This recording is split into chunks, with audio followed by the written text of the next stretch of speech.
साहिबा, कैसी हो? आ गए तुम।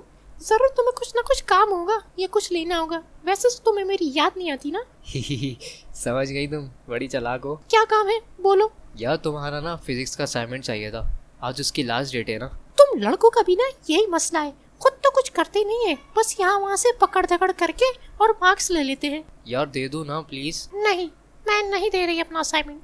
यार वो लैला ना तुम्हारे बारे में कुछ कह रही थी। वो कमीनी क्या कह रही थी वो मेरे बारे में? असाइनमेंट दोगी तो बताऊंगा। तुम भी ना वैसे कुछ कम चालाक नहीं हो।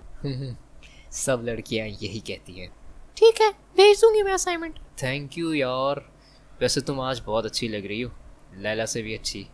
चल झूठा। हाँ वो तो मैं हूँ। क्या क्या कहा? नहीं नहीं, कुछ नहीं कुछ नहीं कुछ नहीं कुछ नहीं।